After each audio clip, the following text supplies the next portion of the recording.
Salut les amis, j'espère que vous allez bien. Je vous retrouve aujourd'hui pour faire une petite vidéo blabla. Donc je vous accueille dans mon jardin avec ce beau temps. Voilà, alors j'utilise le petit micro parce que sinon on m'entend pas bien. J'espère qu'on n'entendra pas trop le petit vent parce qu'il y a un petit vent. Et on est parti. Donc sujet du jour, on va parler sur l'addiction à la médiumnité et la voyance de manière générale. Autant pour la personne qui est médium que pour la personne qui va consulter. On peut trouver une forme d'addiction là-dedans, c'est-à-dire que y a des personnes, des fois, qui vont ressentir le besoin de venir tout le temps consulter une médium, une voyante, une énergéticienne, enfin voilà, toutes les personnes qui sont un peu dans la spiritualité. Et en fait, le risque, c'est qu'on en arrive à ne plus avoir notre propre libre arbitre. Et c'est un danger autant pour le médium que pour le consultant, parce que du coup, le médium peut en arriver à mal interpréter ce qu'on envoie à son consultant.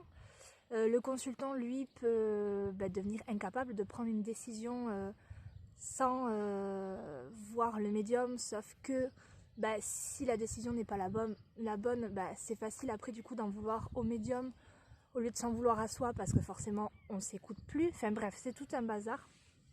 Et du coup, je trouvais important de faire une vidéo là-dessus parce qu'il reste encore beaucoup de personnes qui pensent que en venant faire une consultation de médiumnité, vont avoir forcément toutes les réponses et les déblocages tout de suite, tout cru dans la bouche. Donc voilà. J'ai eu envie de faire cette vidéo parce qu'en fait, j'ai lu le livre, donc celui-ci, de David Sabat, qui est un médium qui a apparemment découvert sa médiumnité à 49 ans. Donc que je me trompe pas quand même, 45 ans, pardon, 45 ans. Et qui du coup, voilà, c'est sur le tard. Et à la fin de son livre, il mentionne justement ce côté addictif et ce côté où on devient passif et où on s'en remet forcément à là-haut. J'ai relevé un petit passage d'ailleurs que je vous lirai après. Et du coup, je voulais mettre un petit peu en garde les personnes, tout ça, toutes celles qui souhaitent partir dans tout ce qui est éveil spirituel, etc. Qui vont regarder les synchronicités, qui vont faire attention aux signes, qui vont interpréter les rêves, etc.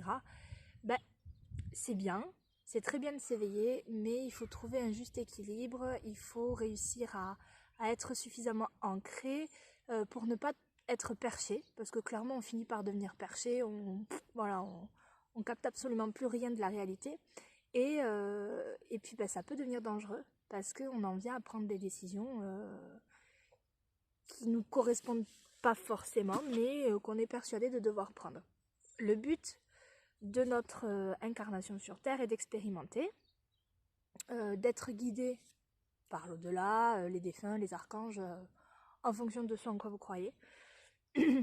Mais le plus important, c'est de venir, de venir expérimenter le libre arbitre.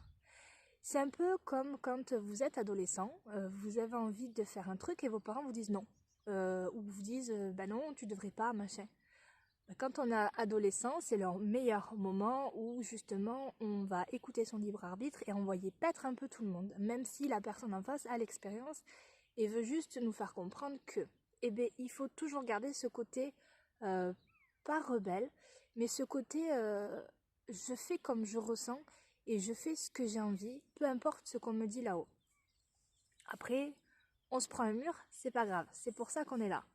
Mais voilà, et je trouvais important aussi, du coup, de parler de ça dans cette vidéo blabla, parce que l'autre risque, c'est que du coup, vous tombiez sur des médiums qui en profitent et qui du coup vont, alors ce qu'on peut appeler les charlatans, etc. Et du coup, le fait d'avoir cette forme d'addiction, eux vont se régaler. Hein, voilà. Donc, si vous allez consulter un médium qui vous donne l'impression d'avoir constamment besoin d'aller le consulter, qui vous donne l'impression que vous n'êtes pas capable de faire un choix par vous-même, ou qui, dans sa manière de faire, donne l'impression qu'en gros, lui seul a la réponse, fuyez. Fuyez, c'est un charlatan. Ou en tout cas, il ne fait pas sa médiumnité avec bienveillance, dans l'amour et dans la lumière. Donc c'est très important de garder son libre arbitre. Je vais vous lire le passage du livre, parce que je trouve qu'il explique vraiment très très bien. C'est un truc que j'ai expérimenté il n'y a pas longtemps, hein. Donc c'est pour ça justement que je fais une vidéo. En général, les sujets de mes vidéos viennent avec ce qui m'arrive dans ma vie, hein, donc voilà. Du coup, je vous lis le petit passage, c'est pas très très long. L'une des choses fondamentales que j'ai pu découvrir est que l'importance d'une guidance ne réside pas dans ce que l'on nous dit, mais dans ce que l'on en comprend et dans ce que l'on en fait. L'avenir est une probabilité à réaliser ou pas. Libre arbitre. On va vous dire par exemple, voilà, vous allez... Je prends toujours cet exemple parce que je trouve qu'il est criant de vérité. Vous venez me consulter, vous cherchez du travail, vous êtes dans une énergie, une dynamique où vous posez des CV, vous postulez de manière spontanée, vous cherchez les petites annonces, etc. Vous venez me consulter, vous me demandez si à l'évolution, vous allez trouver du travail. Forcément, dans la mesure où vous êtes dans une dynamique de recherche, les cartes vont dire oui, c'est positif, ça va payer, etc. Vous sortez de la consultation. Vous vous dites, puisque de toute façon elle m'a dit que je vais trouver du travail, on verra bien. Et vous passez vos journées les fesses sur votre canapé. Parce que vous avez décrété que, comme je vous ai dit que vous allez trouver du travail, on va trouver du travail. Sauf que les gars, le patron, il va pas venir taper à votre porte en vous disant, tiens, tu cherches du travail? On a besoin de toi. Non. Donc vous voyez, c'est là où ça peut fausser du coup ce que nous, on va sortir en consultation. Parce que vous allez prendre la réponse pour acquise et vous dire, puisque de toute façon ça doit arriver, c'est sorti dans les cartes, du coup, je fais plus rien. Non, vous trouverez pas de travail. Hein. Voilà. L'avenir se réalisera pas parce qu'un médium vous l'a annoncé, mais parce que vous choisirez de le créer. Voyez la divination comme une possibilité, surtout pas comme une certitude. Vous perdriez votre libre arbitre. Tout est écrit à l'avance, mais nous réécrivons tout en permanence par les choix que nous faisons. C'est la liberté de faire des choix en conscience. C'est très exactement ce que notre âme vient expérimenter sur Terre, le libre arbitre. La liberté de faire, de penser, de dire, de vivre ce que l'on veut. Surtout pas ce que les autres veulent. C'est également la possibilité d'avancer sans être conditionné par ses peurs, ses blessures ou ses croyances limitantes. Il explique donc dans son livre, alors je ne vais pas spoiler, mais que lui-même est devenu par moments addict des réponses qu'on pouvait lui donner de là-haut. Et du coup, on se déresponsabilise de ce qu'on fait dans notre vie.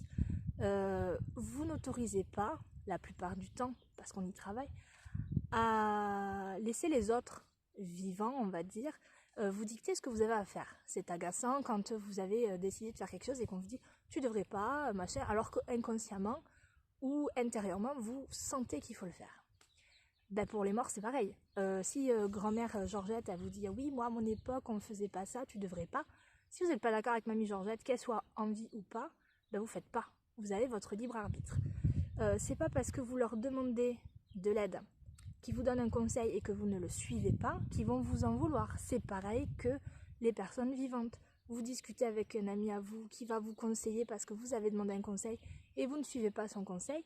Si c'est un bon ami, je précise, il va pas vous en vouloir de ne pas avoir suivi son conseil. Lui, il aura fait ce qu'il pensait être juste, il vous aura donné les infos qu'il pensait être justes et il vous laissera choisir. Et bien, la médiumnité, la spiritualité, tout, c'est exactement la même chose.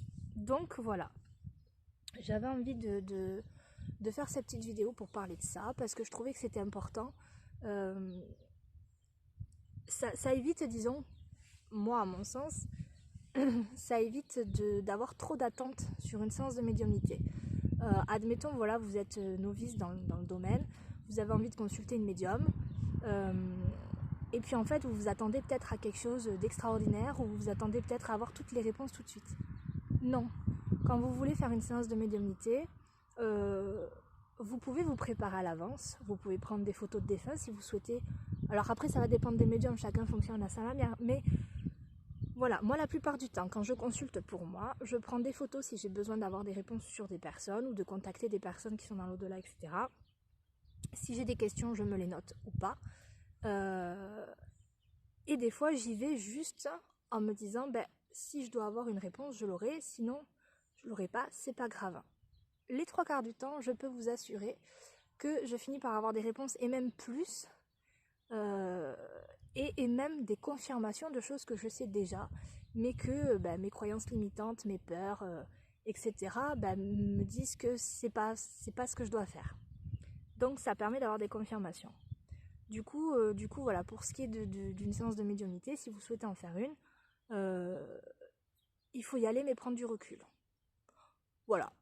Bon, mais je vais finir cette petite vidéo blabla ici. S'il y a d'autres sujets que vous souhaitez aborder, vous pouvez les mettre en commentaire. Vous pouvez m'écrire en privé si vous n'êtes pas à l'aise avec les commentaires. Enfin bref, voilà, vous faites comme vous voulez. Et puis on se retrouvera pour d'autres vidéos. Bye bye!